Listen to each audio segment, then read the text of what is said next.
Imagina a Jerusalén en el año 33 de nuestra era, una ciudad antigua, envuelta en el aroma penetrante del incienso y el polvo acumulado por siglos de historias. Las calles de piedra caliza reflejan la luz mortecina de las antorchas que se extinguen con las primeras horas del domingo. Es la madrugada del tercer día, después de una crucifixión que había estremecido los cimientos mismos del templo. En el aire flota algo más que humedad y frío.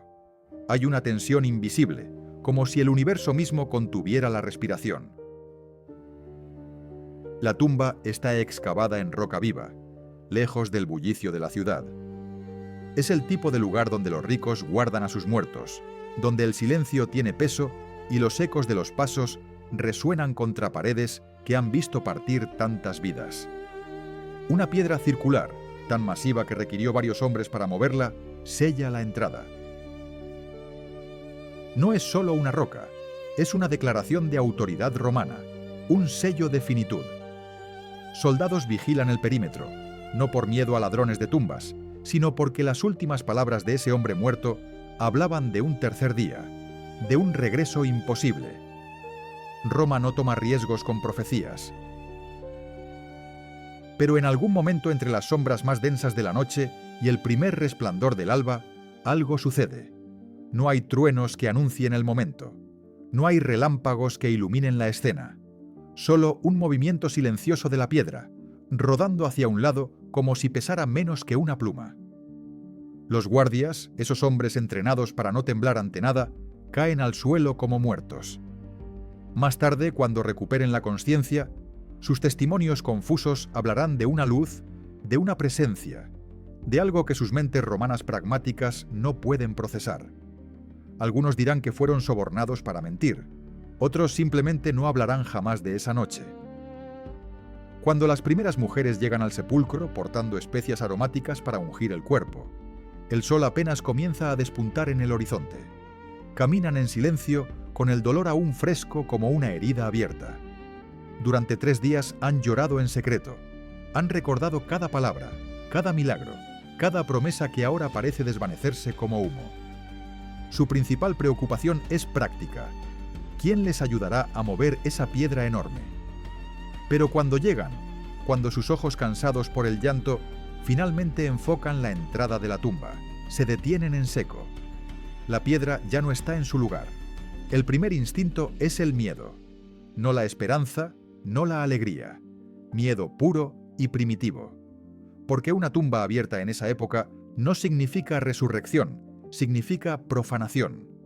Significa que alguien ha violado el descanso de su maestro, que su cuerpo ha sido robado, ultrajado, desaparecido. María Magdalena se acerca temblorosa, asomándose al interior oscuro de la cueva. Sus ojos necesitan un momento para ajustarse a la penumbra. Y entonces lo ve. Las vendas de lino están allí, cuidadosamente dobladas, intactas. El sudario que cubrió su rostro está enrollado en un lugar aparte, con una pulcritud que habla de calma, no de prisa. Ningún ladrón de cuerpos se tomaría ese tiempo. Ningún profanador tendría esa delicadeza. La escena es tan imposible como inquietante. Si hubieran robado el cuerpo, las vendas habrían desaparecido con él. Nadie se detiene a desenvolver un cadáver en medio de un robo nocturno.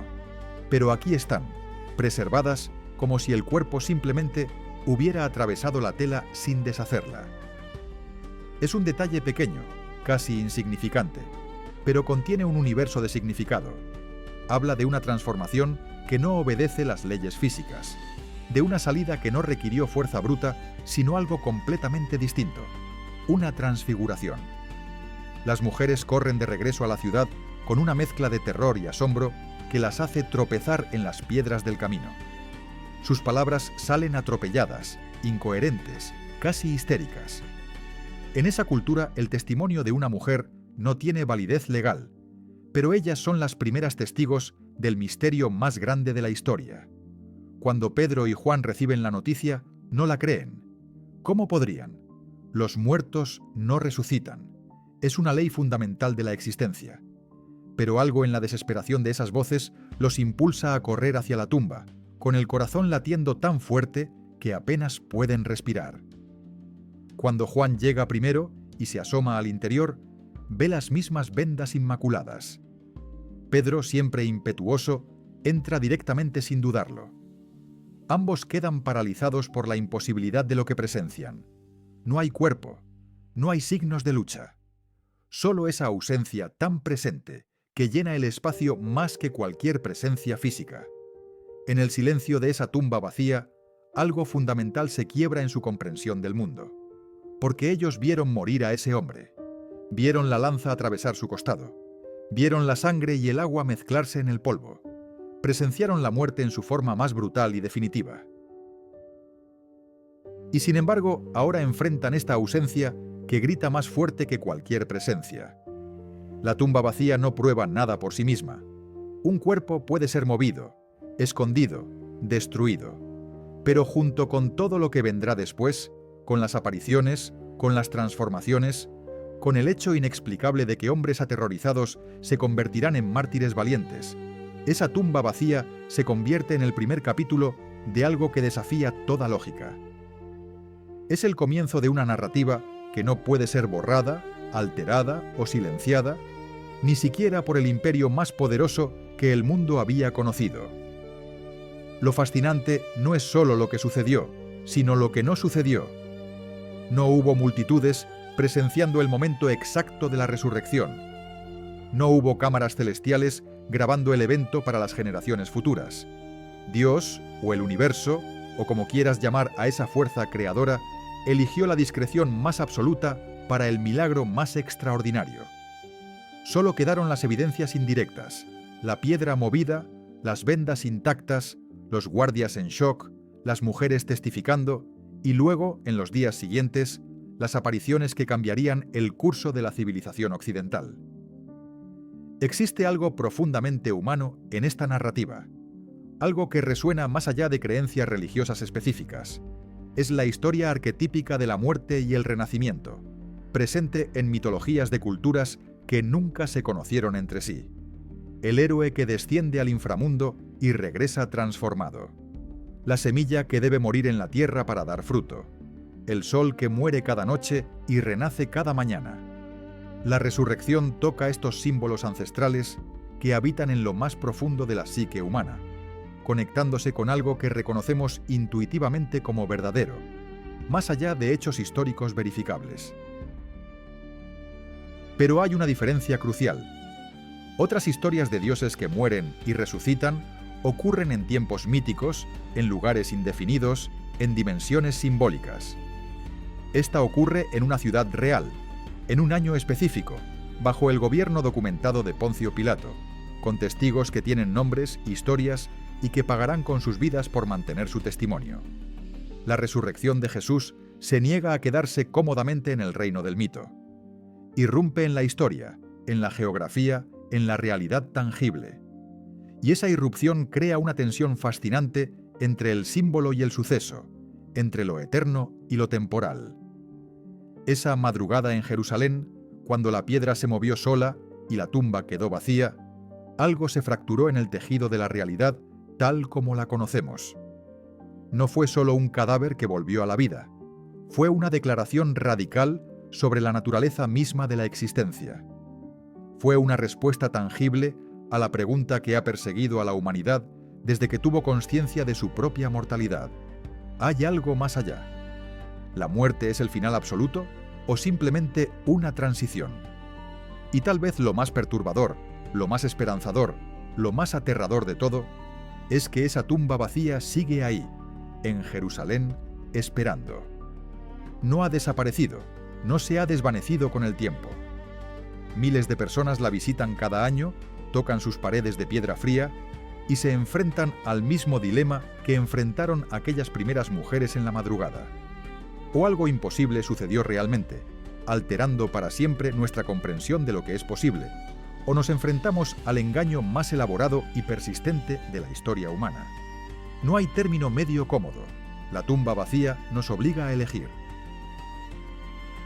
Hay un patrón oculto en la resurrección que trasciende la religión específica. Un código ancestral que la humanidad ha reconocido instintivamente a través de culturas, geografías y milenios. El tercer día no es un detalle casual, es una firma cósmica que aparece una y otra vez en las narrativas más antiguas de transformación. 3 días en la oscuridad antes del renacimiento. 3 noches en el vientre de la ballena antes de ser escupido a una nueva vida. 3 días de vigilia antes de la iniciación.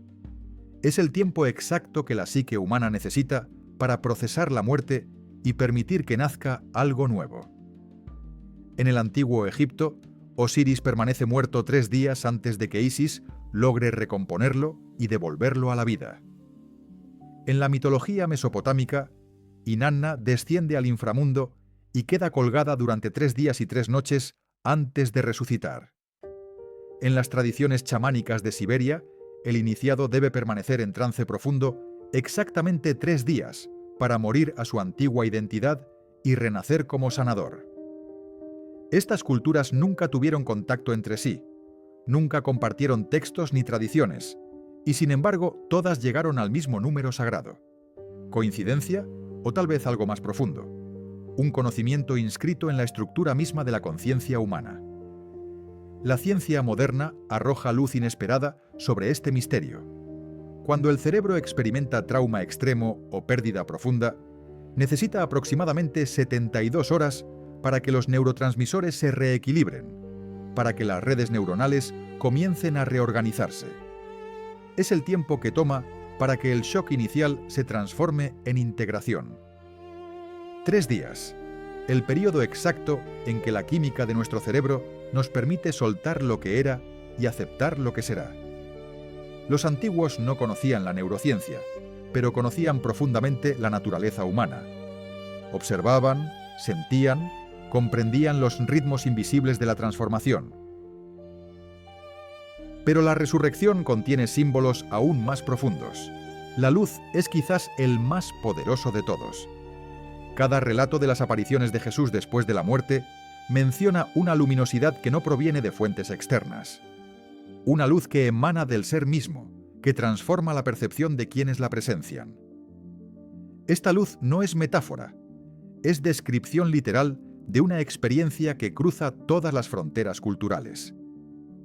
En las experiencias cercanas a la muerte modernas, documentadas en miles de casos clínicos, las personas describen invariablemente una luz abrumadora pero no cegadora, que transmite amor incondicional y conocimiento profundo.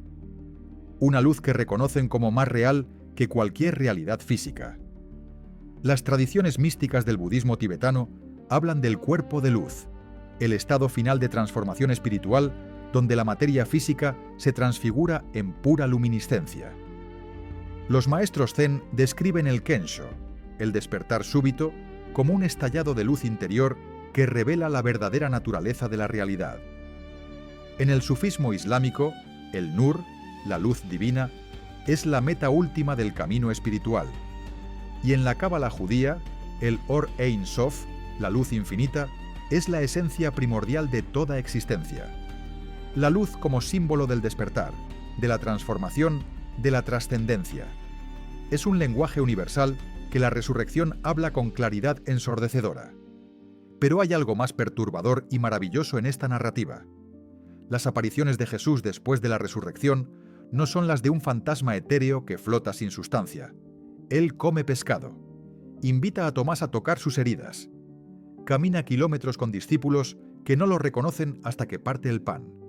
Es material pero transformado, físico pero trascendente. Existe en una forma que desafía nuestras categorías mentales de material versus espiritual. Y esto, precisamente esto, es lo que hace que la resurrección sea tan radicalmente diferente de otras historias de vida después de la muerte. No es un alma incorpórea que se eleva a planos superiores dejando atrás el cuerpo como si fuera basura. No es una reencarnación en otro cuerpo diferente. Es este cuerpo, estas manos que sanaron leprosos, estos pies que caminaron sobre agua, transformados pero reconocibles. Las cicatrices permanecen, pero ya no causan dolor. La materia se mantiene, pero ha sido transfigurada en algo que puede atravesar puertas cerradas y aparecer en múltiples lugares. es una declaración audaz sobre el destino final de la realidad física. No su destrucción, sino su perfección. Esta idea conecta con descubrimientos fascinantes en la física cuántica. La materia, sabemos ahora, no es sólida como parece. Es energía concentrada, vibrando en frecuencias específicas. Los átomos que componen tu cuerpo son 99,99% espacio vacío. Lo que experimentas como solidez es simplemente la forma en que tus sentidos interpretan campos electromagnéticos. ¿Qué pasaría si esos campos pudieran vibrar en frecuencias diferentes?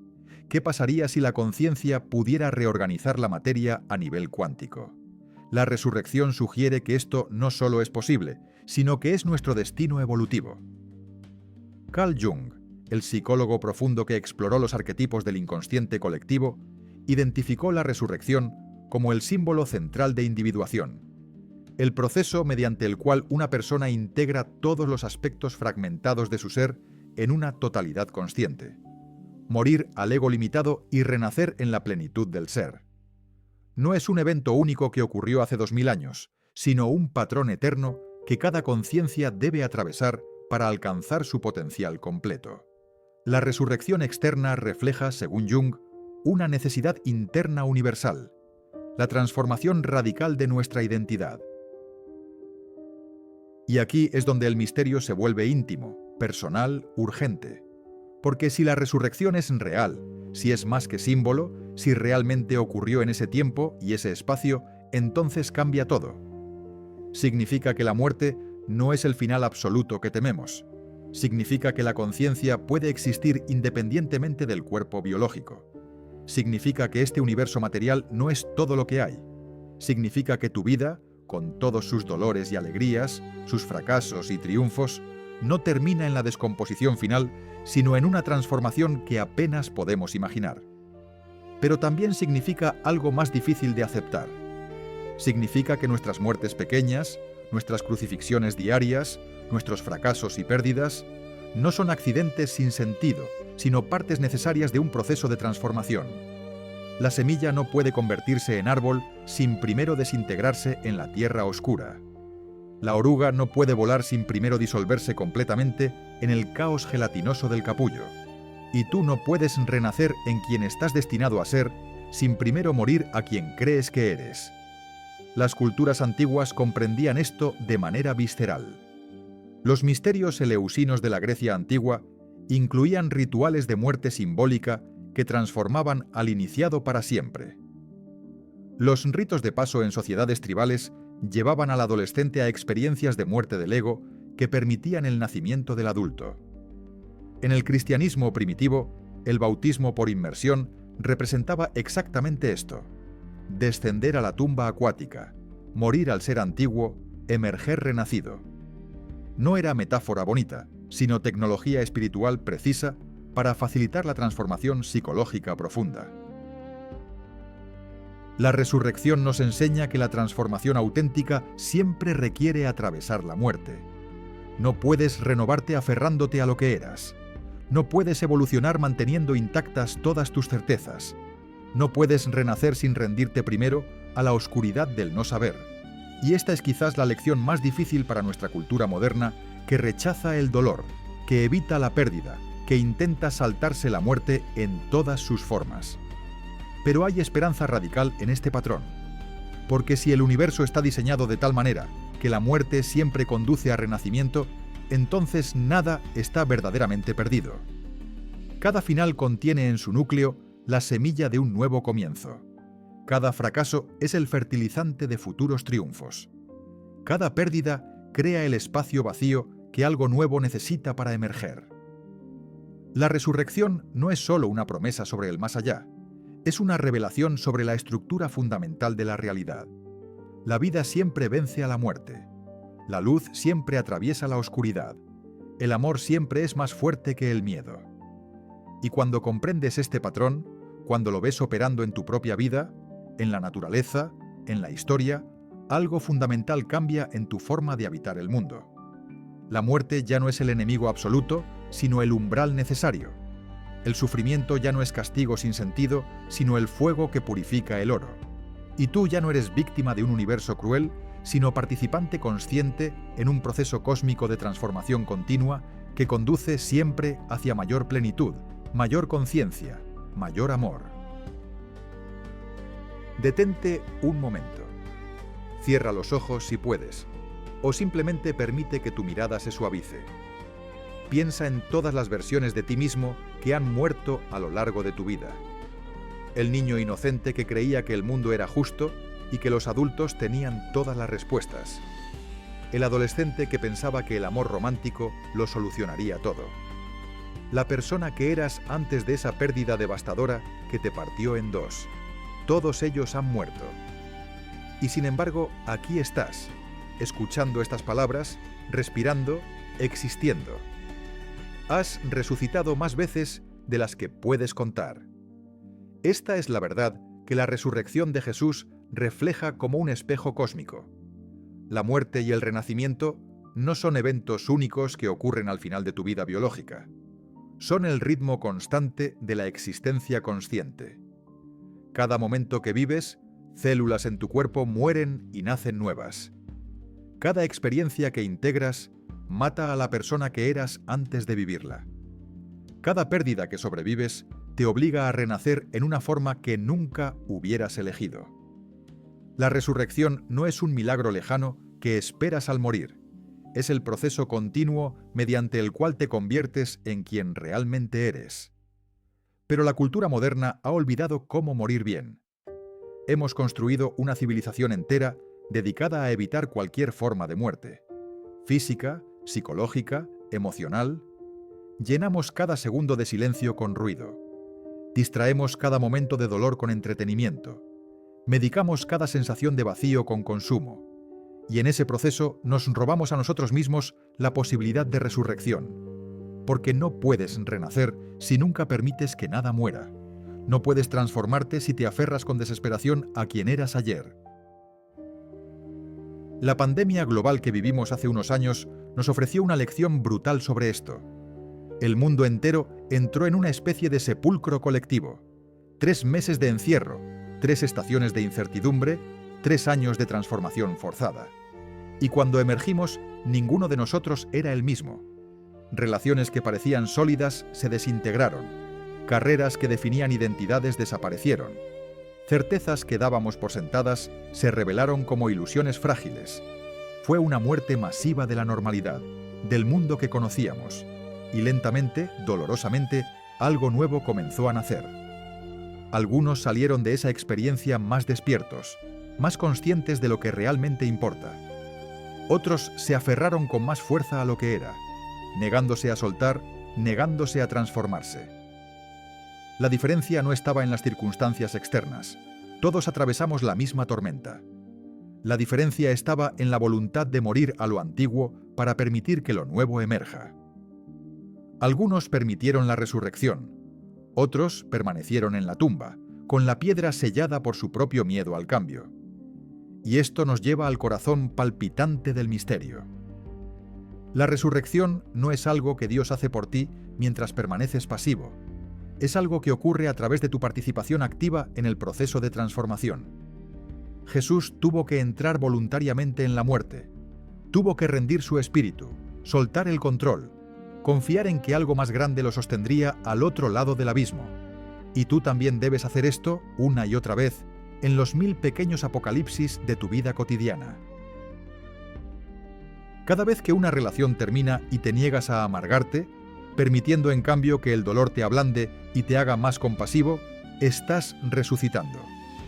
Cada vez que un sueño se desmorona y en lugar de rendirte descubres nuevos sueños que ni siquiera sabías que existían, estás resucitando.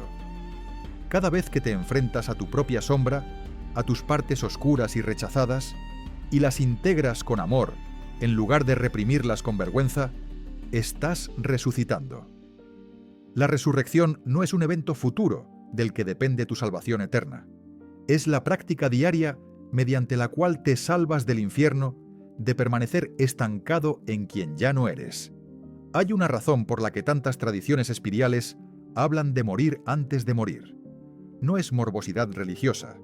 Es sabiduría práctica sobre cómo vivir plenamente.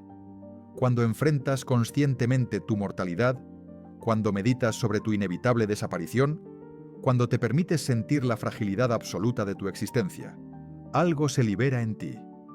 Las preocupaciones triviales pierden su poder. Los resentimientos se disuelven. Las máscaras sociales que has usado para protegerte ya no parecen necesarias. Y en ese espacio vacío que la muerte simbólica crea, puede nacer tu ser auténtico. Los monjes tibetanos practican la meditación sobre la muerte durante años. Visualizan detalladamente la descomposición de sus propios cuerpos. Visitan cementerios y se sientan entre cadáveres. Esto no los deprime ni los llena de miedo. Al contrario, los libera para vivir con una intensidad y presencia que la mayoría de las personas nunca experimenta.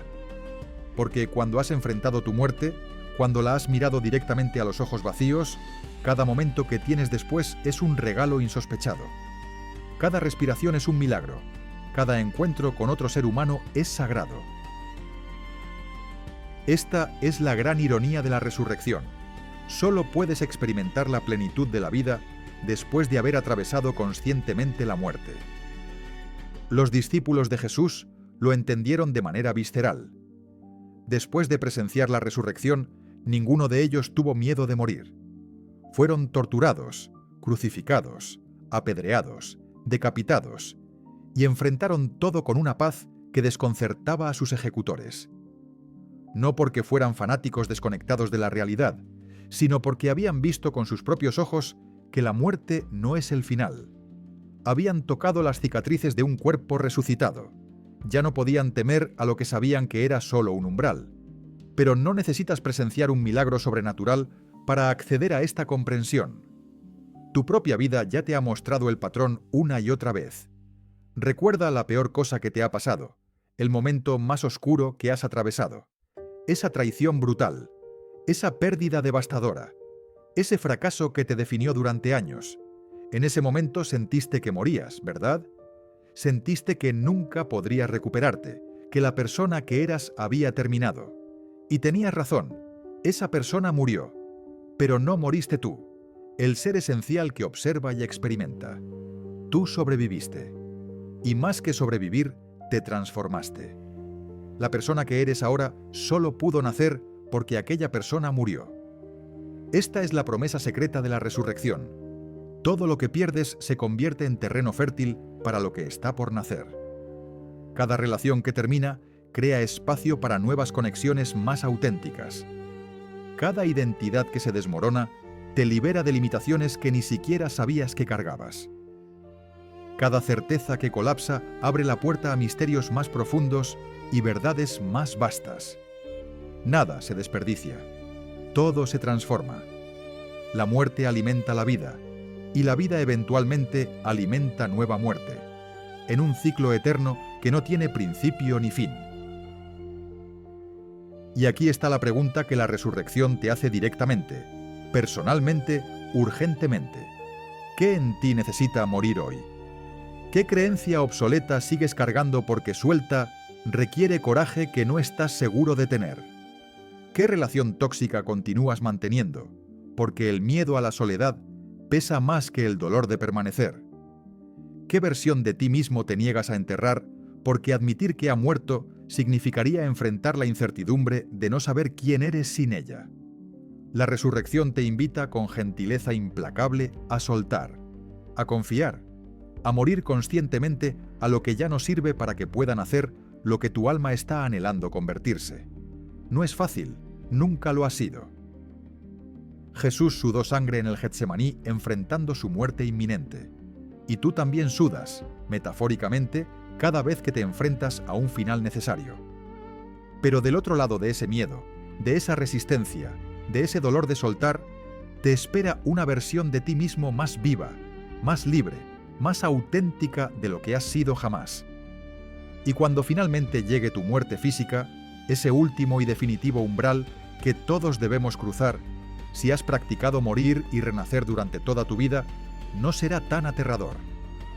Será simplemente otra transformación más, quizás la más grande, pero no fundamentalmente diferente de todas las pequeñas muertes y resurrecciones que has experimentado. Habrás desarrollado el músculo espiritual necesario para soltar este cuerpo, esta identidad, esta vida particular, confiando en que lo que eres esencialmente no puede ser destruido, solo transformado. Esta es la verdad última que la resurrección proclama. Eres mucho más que este cuerpo que eventualmente se descompondrá. Eres mucho más que esta mente que algún día dejará de pensar. Eres mucho más que esta personalidad que construiste a lo largo de décadas de experiencias. Eres la conciencia misma que observa todo esto, la luz que ilumina todas las experiencias, el amor que conecta todos los corazones. Y eso que realmente eres, no puede morir porque nunca nació. Es eterno, es indestructible, es la fuente de todas las resurrecciones. Así que la próxima vez que enfrentes una pérdida, un final, una pequeña muerte en tu vida cotidiana, recuerda, esto no es el final. Es el tercer día acercándose. Es la tumba abriéndose. Es la piedra rodando hacia un lado. Es el amanecer de algo nuevo que ni siquiera puedes imaginar todavía. Todo lo que necesitas hacer es soltar, confiar y permitir que el proceso de transformación haga su trabajo en ti. Si este mensaje ha resonado contigo, si has sentido ese reconocimiento profundo de algo que ya sabías, pero habías olvidado, te invito a reflexionar sobre tus propias resurrecciones. Quizás hayas experimentado momentos donde sentiste que morías, solo para descubrir después una versión más auténtica de ti mismo emergiendo de las cenizas. Quizás has tenido sueños que parecían mostrar algo más allá de este mundo visible. Quizás llevas preguntas sobre la muerte, sobre la vida después, sobre el significado de tu existencia. Comparte tus reflexiones, tus experiencias, tus dudas. Este es un camino que caminamos juntos, y tu historia puede ser la luz que alguien más necesita en su propia oscuridad.